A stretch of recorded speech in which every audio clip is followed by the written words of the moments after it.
Because, again, just like Greenland, we can't have China or Russia occupy Greenland. CNN a chance. You know, they've been fighting so hard to get back into the mainstream. Mr. President, you posted some numbers actually on Truth Social last night. People saying you posted the job data early when you're not supposed to obviously share it till the next morning. Did you do that on purpose? No, I don't know. If they posted them, I said post them whenever you get a chance. I don't know. They gave me some numbers. When people give me things, I post them. But the numbers are amazing. Yeah, please. How does the administration plan to distribute the money from the Venezuela oil sales? Is it, obviously you say it's going to go into these controlled accounts. Yeah. Would it go back to Venezuela in a direct payment? Is it going through these goods? How do you plan to do that? Well, we want to make sure that Venezuela can survive. You know, Venezuela needs money, and we're going to make sure that they get money, and we're going to get money, and the oil companies are going to make something for the work they do, and they're going to get back their money. We're devising a formula, but it won't be so much of a formula. It's going to be what they need. We're going to take care of what they need. There'll be plenty left over. We're going to have a lot of money left over. And the money left over is going to the United States of America, and the oil companies are going to be very happy. Yeah, please.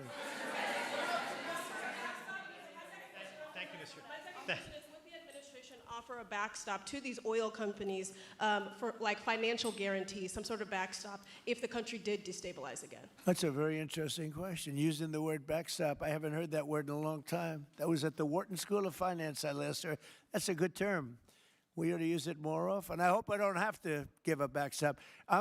Look, these are very smart people, the smartest people. They're not only in oil and business. These are the biggest companies in the world sitting around this table.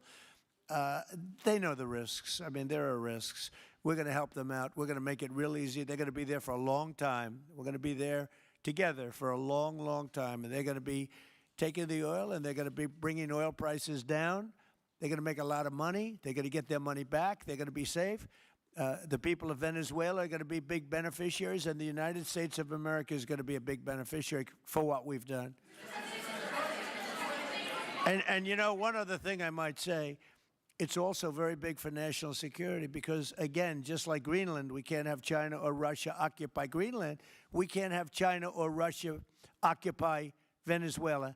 And if we didn't do what we did, China or Russia would have been in Venezuela. I think I can measure. Where's Mr. Chevron? So let me ask you, they would have been there if we didn't do this. Do you agree with that?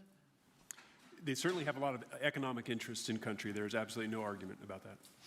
They were trying to be there. I mean, you know, we had a Russia, I guess sort of I call it a semi-Russian ship yesterday that we took over, and Russia decided not to defend that ship against us. It's a big movement. The ship was loaded up with oil, and we took the oil, and it came out of that port. But Russia would be there or China would be there. And we want them to be there for a different reason. We want them, do you people agree? In particular, China, they need a lot of oil. Russia doesn't need so much, but Russia was there anyway. But I assume you agree that China would like to be doing a lot of business there by buying oil. And I want to just tell President Xi and President Putin, but more so in this case, President Xi, because they do need a lot of oil. And we are open for business in the United States, and we are open for business in Venezuela, right?